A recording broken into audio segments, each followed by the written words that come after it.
प्रहराय सन्निहिता जयाय प्रशिक्षिता के संकल्प के साथ भारतीय सेना ने जो पराक्रम दिखा करके आतंकिस्तान बन चुके पाकिस्तान को जो सबक सिखाया है और अपने शौर्य वीरता का पराक्रम का जो प्रमाण दिया है, इन्होंने हमारे निर्दोष नागरिकों को मारा, मां बहन बेटियों के सिंदूर छीने, तो पराक्रम सिंदूर के माध्यम से पाकिस्तान की जो कमर तोड़ी है और पाकिस्तान में जो पनाह ले रहे आतंकी है, उन 100 से ज्यादा आतंकवादियों को मौत के घाट उतार करके, क्योंकि उनको तो जहन्नुम में जाने की, जन्नत नहीं कहूंगा मैं, जहन्नुम में जाने की जल्दी थी ना कि वहां हुर्रे मिलेंगी। अब उनकी हुर्रों के पास और उनको जल्दी भेज दिया है। और मैं आगे भी अपेक्षा करता हूं कि जल थल नभ सेनाएं चारों तरफ से पाकिस्तान के ऊपर इस प्रकार से प्रहार करें कि ऐसी कमर तोड़ें उसकी कि इधर पीओके का तो भारत में विलय कर ही ले, उधर बलूचिस्तान और पख्तून में, पंजाब सिंध में, चारों तरफ जो विद्रोह के स्वर उठ रहे हैं पाकिस्तान में, उन सब को अब हमें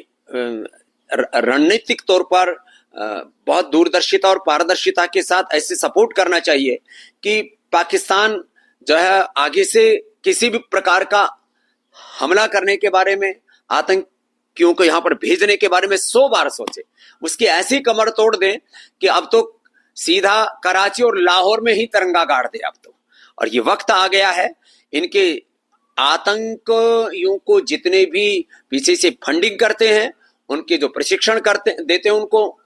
उसमें सेना भी शामिल है, सेना भी उनको प्रशिक्षण देती है। उनके आतंकियों के जो पूरे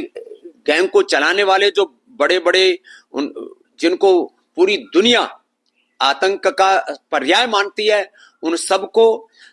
एक तरह से आतंक और आतंक की फैक्ट्री को चलाने वाले जितने भी तंत्र हैं, सभी दिशाओं से उनको के ऊपर प्रहार करके भारत को अब इस जंग को निर्णायक मोड़ तक ले जाना चाहिए। यह तो प्रारंभ मात्र है, अभी तो ऐसी कमर तोड़नी चाहिए कि एक भी आतंक का कोई अड्डा और एक भी आतंकवादी शेष ना रहे, चाहे उन्होंने मस्जिदों में शरण ली है, चाहे जंगलों में शरण ली हुई है, चाहे शहरों में शरण ली है, चाहे सेना के पास कहीं आर्मी के जो इलाके हैं उनके पास उन्होंने अपने आतंकवादियों ने अपने प्रशिक्षण केंद्र बनाए हुए हैं। इससे बड़े और दुर्भाग्य की बात क्या हो सकती है। और पूरी दुनिया के सामने पाकिस्तान की आर्मी अब बेनकाब हो चुकी है, एक्सपोज हो चुकी है। अब उसको भी पूरा सबक सिखाने का वक्त आ गया है, क्योंकि पाकिस्तान की यदि जनता बेचारी भोली भाली और गरीब है, तो वहां के जो नेता हैं वो तो बड़े वाहियात किस्म के, और वहां की जो आर्मी है एक तरह से वही आतंकवादियों को सपोर्ट करने वाली नहीं, वो खुद एक आतंकवादी गिरोह जैसी है, और उसको खत्म करने का वक्त आ गया। ऑपरेशन सिंदूर इसको नाम दिया गया था। ऑपरेशन सिंदूर इसीलिए नाम दिया गया कि जिन हमारे मां बहन बेटियों को सिंदूर छीने, उसका बदला हमारी सेना ने लिया है, और अभी तो उसका प्रारंभ मात्र है। इस बार ऐसी कमर तोड़ेंगे, अभी तो 100 से ज्यादा मारे गए हैं, अभी हजारों की प्रतीक्षा कर रही है मौत, उनको उनके गंतव्य तक पहुंचा करके ही, उनको सबक सिखा करके ही भारतीय सेना दम लेगी और पूरी दुनिया भारत का दमखम देखेगी, भारत की सेनाओं के पराक्रम को देखेगी। हमारी जल थल वायु सेना इतनी पराक्रमी है कि किसी भी तरह से अब भारत सैन्य शक्ति में, अर्थ शक्ति में, राजनीतिक शक्ति में, नेतृत्व में किसी भी प्रकार से भारत कमजोर नहीं है। अब भारत की ताकत पूरी दुनिया देखेगी, और ये तो अभी प्रारंभ हुआ है, अभी जंग बहुत निर्णायक मोड़ तक पहुंचेगी, और कभी भी पाकिस्तान फिर आतंकवादी गतिविधियां करने से पहले 100 बार नहीं, 1000 बार नहीं, लाख बार पहले सोचेगा। सटीक निशाना लगा के 9 ठिकानों को उड़ाया गया है। हाँ, मरकज भी शामिल है जिनमें आतंकी ठहरे।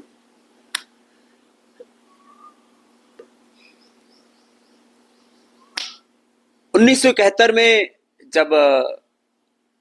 हमने पाकिस्तान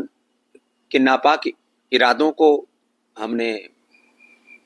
ध्वस्त किया था,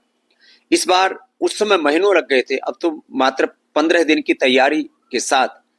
जो प्रहार किया है वह प्रशंसनीय है। इससे करोड़ों भारतवासियों की आत्मा को शांति मिली है, और हम भारत के सेनाओं के पराक्रम को प्रणाम करते हैं। मोदी जी के नेतृत्व पर विश्वास करते हैं और देश की आंतरिक सुरक्षा करने के लिए हमारे गृह मंत्री अमित शाह जी सक्षम हैं, तो माने आंतरिक सुरक्षा के लिए भी हम निश्चिंत हैं, देश की सीमाओं पर भी हम सुरक्षा के लिए हम आश्वस्त हैं। और भारत के प्रधानमंत्री इतने पराक्रमी हैं, उन्होंने तीनों सेनाओं को खुली छूट दी है। अब मुझे लगता है पाकिस्तान को सभी दिशाओं से घेर करके और उसको ऐसे सबक सिखाएंगे, उसके ऐसे होश उड़ाएंगे कि सदियों तक पाकिस्तान याद रखे।